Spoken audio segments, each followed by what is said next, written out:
माननीय पोलीस आयुक्त साहेब नागपूर शहर यांनी वेळोवेळी अशा प्रकारे अवैधरित्या जनावरांची तस्करी करणाऱ्या व्यक्तींविरुद्ध कारवाई करण्याच्या सूचना दिलेल्या आहेत।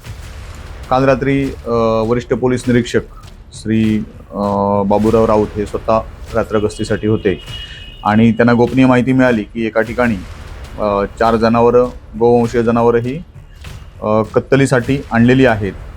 त्या ठिकाणी त्यांनी डीबी पथकाला कारवाई करण्याचे आदेश दिले। त्याप्रमाणे डीबी पथकानं त्या ठिकाणी जाऊन कारवाई केलेली आहे। यामध्ये 4 गोवंशीय जनावरं जी आहेत साधारणपणे 1 लाख रुपये किमतीची याच्यामध्ये ताब्यात घेतलेली आहेत। आरोपी हा पोलिसांना बघून पळून गेलेला आहे, परंतु त्याचं नाव निष्पन्न झालेलं आहे। त्याला आम्ही लवकरच ताब्यात घेणार आहोत आणि ही जी जनावरं आहेत ती सुरक्षितरित्या गोशाळेमध्ये सोडण्यात आलेली आहेत। याबाबत अपराध क्रमांक 150/2025 कलम 5(अ)(ब)(9)(अ) गोवंश हत्याबंदी सुधारणा अधिनियम आणि प्राणी संरक्षण कायद्याप्रमाणे याच्यामध्ये गुन्हा दाखल करून पुढील तपास सुरू आहे।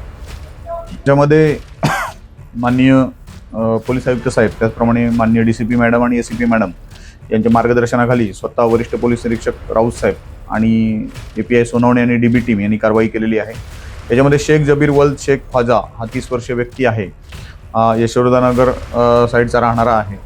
त्याने ती जनावरं टेकावस्तीमध्ये फारुखनगर भागामध्ये आणल्याचं प्रायमरी फेसी तपासामध्ये निष्पन्न झालेलं आहे। एकूण 1 लाख रुपये किमतीची 4 जनावरं आहेत। त्यांना सध्या आपण गोशाळेत ठेवलेले आहे। पुढील तपास चालू आहे।